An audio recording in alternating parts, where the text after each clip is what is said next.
మన్యం జిల్లా సాలూరు నియోజకవర్గంలో చిరు ఉద్యోగుల మీద టీడీపీ నేతల ప్రతాపం కొనసాగుతూనే ఉంది. కూటమి సర్కార్ అధికారంలోకి వచ్చినప్పటి నుంచి గ్రామాల్లో పనిచేస్తున్న ఆశా వర్కర్లు, అంగన్వాడీ కార్యకర్తలు, ఉపాధి హామీ పథకం ఉద్యోగులను తొలగిస్తూనే ఉన్నారు. దీంతో వందలాది మంది ఉపాధి కోల్పోయి కుటుంబాలతో అల్లాడిపోతున్నారు. నియోజకవర్గ ఎమ్మెల్యే అయిన మంత్రి సంధ్యారాణిని చిరు ఉద్యోగులు కాళ్లా వేళ్లా పడి బ్రతిమలాడుకున్నా కనికరం చూపకుండా రాజకీయాలే ముఖ్యం అన్నట్టు వ్యవహరిస్తున్నారు. ఈ నేపథ్యంలో ఒక ఆశా వర్కర్ మనస్తాపంతో ప్రాణాలు విడవడం ఇప్పుడు నియోజకవర్గంలోని చిరు ఉద్యోగుల్లో ఆందోళన రేకెత్తిస్తోంది. మంత్రి గుమ్మడి సంధ్యారాణి వ్యవహారం రాష్ట్ర వ్యాప్తంగా చర్చనీయాంశంగా మారుతోంది. సాలూరు నియోజకవర్గంలో మంత్రి అనుచరగణం రెచ్చిపోతోంది. సామాన్య ప్రజలే లక్ష్యంగా మంత్రి సంధ్యారాణి అనుచరులు కక్ష సాధింపు చర్యలకు దిగుతున్నారు. కొద్ది రోజుల క్రితం మంత్రి గుమ్మడి సంధ్యారాణి పిఏపై లైంగిక వేధింపుల ఆరోపణలు వెలుగులోకి రాగా ఇప్పుడు మంత్రి ప్రధాన అనుచరుడు గౌరీనాయుడు అరాచకం వెలుగులోకి వచ్చింది. డి సిర్లాం పిహెచ్సి పరిధిలో ఆశా వర్కర్గా పనిచేస్తున్న విద్యావతిని విధుల నుంచి తొలగించేలా టీడీపీ నేత గౌరీనాయుడు కుట్ర పన్నినట్టు తెలుస్తోంది.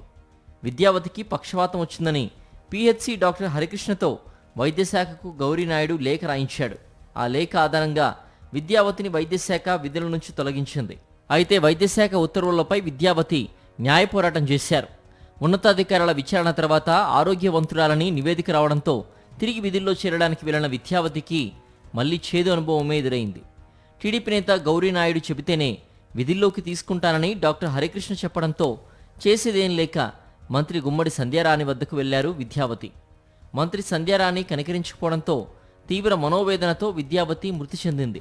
తన ఉద్యోగం తనకొచ్చేలా చేయాలని కాళ్లపై పడి కన్నీళ్లు పెట్టుకున్నా కనికరించకుండా అనుచరుడు గౌరీనాయుడికే మంత్రి సంధ్యారాణి సపోర్ట్ చేశారని విద్యావతి కూతురు ఆరోపిస్తున్నారు. తీవ్ర మనోవేదనతో తన తల్లి మృతి చెందారని విద్యావతి కూతురు చెబుతున్నారు. ఆశా వర్కర్ గా విధులు సంపూర్ణ ఆరోగ్యంగా ఉన్నారు సార్. ఆరోగ్యంతో విధులు నిర్వహిస్తున్నారు. ఆ విధులు నిర్వహించడంలో గ్రామంకి ఎటువంటి సమస్య లేదు.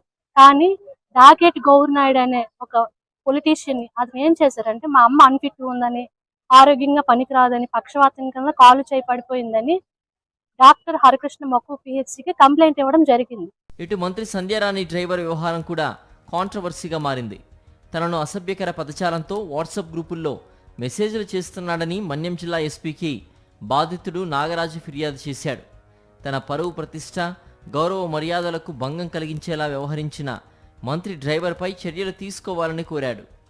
స్థానిక గౌరవ మంత్రివర్యుడు శ్రీమతి శ్రీ గుమ్మడి సంధ్యారాణి మేడం గారి యొక్క డ్రైవరు రౌత్ హరికుమార్ అనే వ్యక్తి ఆ రోజే కొన్ని అసభ్యకరమైనటువంటి నా గౌరవాన్ని భంగం కలిగించే విధంగా వాట్సాప్లో కొన్ని మెటీరియల్ కూడా పాస్ చేయడం జరిగింది.